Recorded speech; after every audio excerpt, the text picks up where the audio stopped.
What is going on, guys? Tarrant here, bringing you guys a rant about the failed end of the world. The mind's kind of done goofed, and I thought I'd put in my 2 cents about the topic since I've seen a lot of other videos put up, and I thought I'd say my opinion. It's gonna be all my opinion, 100% my opinion coming out of my butt. But first, a little bit about the gameplay. I ended up going 58 and 20 with TAC 45 mainly. I switched to the Vector a bit and get the Lodestar, and my next video, I'll tell you something like that's pretty good for approaching any situation in life, any problems in life. See that? So look forward to the next video. Next video is gonna be sick. But yeah, about the end of the world. So I want to go through a few topics here. So I want to go through what I little bit my thoughts on what the mines kind of did, and the only reason I disagree with what the mines their whole situation, their whole plan about how the end of the world is gonna happen. So whether they were right or whether they're wrong, I don't really give a shit about that. What I mainly don't understand about them is that they predicted the end of the world I don't know how much longer, how long before, right? Whether it be 100 years or something like that, I can't remember, like hundreds and hundreds of years, right? But then they predicted it for a couple days ago, and they killed themselves like hundreds and hundreds of years ago. That's the only thing I don't understand. Whether we all died from the solar flare or not, that's the only thing I don't understand. Why would you kill yourself like hundreds of years before the end of the world? Like I'd have fun. I enjoy life, man. Like every day I'd enjoy life. That'd be freaking amazing. But they didn't really do that. They're like, oh shit, end of the world is coming, and then there's hundreds of years gone by where they just have you just literally made your own civilization extinct hundreds and hundreds of years before you had to. You could have done so much things in those hundreds of years if you think about it. Yeah, that's the only problem I got with them. To any descendants of the Mayans, I apologize for totally ripping apart your entire civilization or your ancestors. But they could have thought about this a little bit more instead of being like, oh shit. It's like me going like, oh, the world's gonna end on August 30th, and I pop myself right now. That's no fun. But yeah, you could kind of argue that you can't really live life that long if you can't really enjoy life if you know the end is like at a certain time. There's that too, but yeah, whatever. That's my opinion. I'd rather enjoy life. What would you guys do in that situation? Please drop a comment if you would like to tell me. I'm very curious to know what would you do if you knew the end was gonna come. What would be your first thought? That'd be pretty interesting. But yeah, so I'll start talking about ones that I actually think might happen. Actual doomsday prophecies or doomsday kind of events that I think that are very close to happening, whether it be within the next a couple hundred years or even in my lifetime. So there's one thing, there's a lot of situations where people could go crazy over a certain resource. So there's oil that could run out, and wars can start over that. That's one of them. Water could run out, like fresh water, unless we kind of figured out water purification on a mass scale. There's that. People could start wars over that.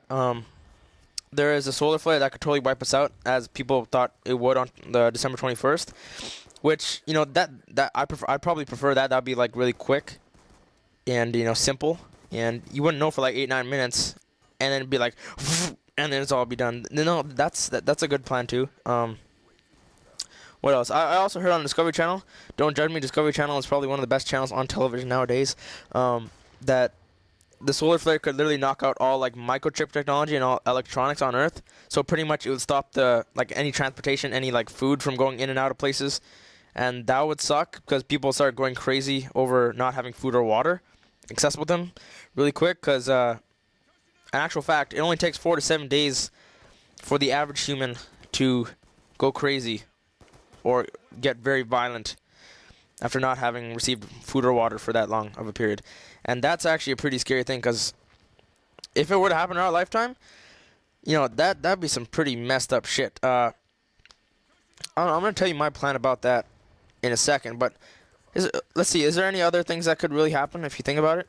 Well, if you think about it, humans are very fragile in general, so anything could really set us off. But I think the one that's most scary, the scariest end of the world type event that could extinguish all humans, right, is a plague or something, like a disease. A disease like that would be horrible, because you know how much paranoia that even comes with? More paranoia than even having to fight for food and stuff. Just anything can set it off. Whether if it was a really good virus that we couldn't we had nothing to fight it with, that would be terrifying. Holy crap. Not to depress you guys, but That would be like horrible because you know the bubonic plague back in its day. If you guys Black Plague, I think it's Black Plague. Is that what it's called? I don't know. It took out 75% of the population when it happened. 75% of the yo guy. That's like a lot of people, man. That's like a lot. That's like a lot of people. All right. I can't even think about how many people it was at that time, but that's like holy shit, right? Literally, if you have a family of 4, 3 out of 4 of you are dead. Wow, that's depressing. Okay, but let's get away from that. Let's go what I would do in a situation where people had to go crazy and fight for food and kind of that kind of deal, yo. So I think I advise you guys, you have to find a group of people that's very very trustworthy, whether it's 10 to 20, the higher the amount that of trustworthy people.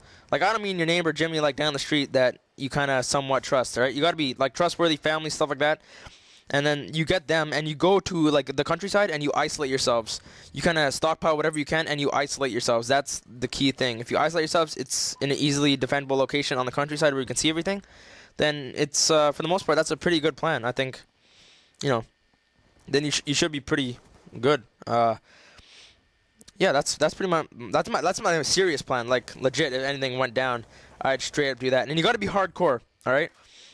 Not to be like too like straight up and really dark and shit, but you know like in those video games like I'm Alive and stuff like that where people try to come up for you and like ask for help and everything. You can't do that. You got to be like straight up, be like, oh yeah, we'll help you, and you just shoot them right there and you start eating them right there. All right, you can't trust nobody. All right, other than the people that are in your group, you can't trust no one. All right, because you never know, man. 4 to 7 days, you start getting violent and shit. People can do some like pretty messed up shit.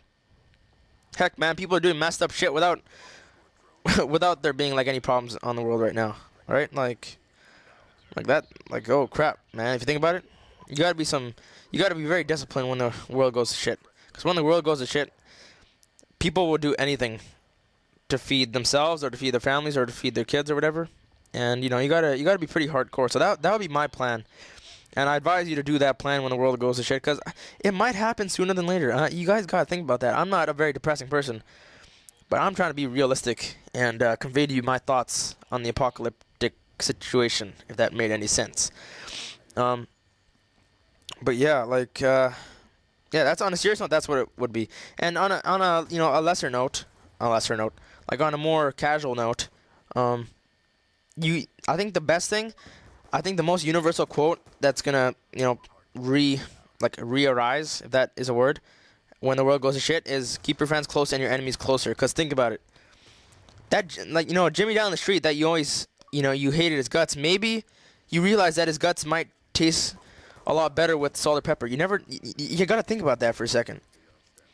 I think because keep your friends close, so you got your friends close. Keep your enemies closer, cause you're gonna be the one who's eating them when you run out of food. I think that's a good way, right? Cause Jimmy, you know, you hate him as a person, but would you hate him as a, you know, a meal? I'm not sure about that, right? So you got to think about that. You guys are probably like, wow, this guy is freaking insane. And yes, I agree with you on some levels, but you know, then again, you never know. You gotta be ready for this shit. Yeah, you can probably. I'm probably gonna, as soon as shit starts happening, I'm probably gonna sit in the corner and be like, F it. But like legit, yeah, that's some hardcore stuff. But yeah, tell me what you guys think. That is my little talk about the end of the world. I'm very curious to see what you guys would do. Maybe you guys have way better plans and you guys have bunkers and stuff like that. But please tell me. Please share in the comment section below. Please like if you enjoyed. Please share with 2 or 3 of your friends. That really would help me out. Please do stuff. I don't know. Just do whatever you want, man. Yes. Have a nice day. Love one another. Be safe and poopity poop poop. Peace out.